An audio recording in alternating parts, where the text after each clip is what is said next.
वाहतूक नियंत्रण शाखा मिरज तर्फे धडाकेबाज कारवाई। वाहतूक नियम भंग करणाऱ्या अल्पवयीन चालक, modified silencer, fancy number plate, triple seat, mobile talking, कर्कश हॉर्न अशा वाहतूक नियम भंग करणाऱ्या वाहन चालकांच्यावर कारवाई करण्यात आली आहे। मी सुनील गिड्डे, सहाय्यक पोलीस निरीक्षक, वाहतूक नियंत्रण शाखा मिरज। माननीय उपविभागीय पोलीस अधिकारी मिरज प्रणीत गिल्डा सर यांनी दिलेल्या आदेशान्वये 1 डिसेंबर पासून शहरातील विविध भागातील मॉडिफाइड सायलेन्सर, अल्पवयीन मुलांकडून विना वाहन चालवणे, डॅझलिंग लाईट, त्याचप्रमाणे ट्रिपल सीट, मोबाईल टॉकिंग, कर्कश हॉर्नचा वापर करणे इत्यादी वाहन चालकावरती कारवाई करण्याचे आदेश देण्यात आले होते। त्यानुसार शहरातील विविध चौकात आपण मिरज वाहतूक शाखेअंतर्गत पथकं नेमली होती। या पथकांच्या अन्वये आपण जवळपास एकूण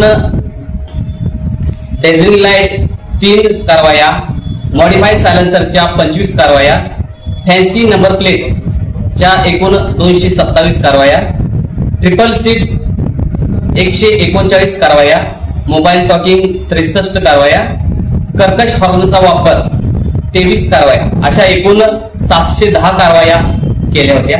त्या अंतर्गत एकूण 6,33,500 रुपये दंड आकारण्यात आला। सदर एकूण दंडापैकी रोख 2,70,650 इतका दंड वसूल करण्यात आला आहे। शहरातील विविध भागात ही कारवाई करण्यात आली आहे। पुढेही ही कारवाई चालू राहील। या अनुषंगाने मी मिरज विभागातील सर्व नागरिकांना तसेच वाहन चालकांना आवाहन करू इच्छितो की येत्या 14 तारखेला लोक अदालत आहे। या लोक अदालतीमध्ये आपले जे काही प्रलंबित दंड असतील ते आपण कोर्टामध्ये, मिरज कोर्टामध्ये भरू शकता। तसेच सदर दंडाच्या अनुषंगाने आपल्या काही अडचणी असतील, आपल्या काही तक्रारी असतील तर आपण वाहतूक नियंत्रण शाखा मिरज येथे तक्रार नोंदवू शकता किंवा येऊ शकता।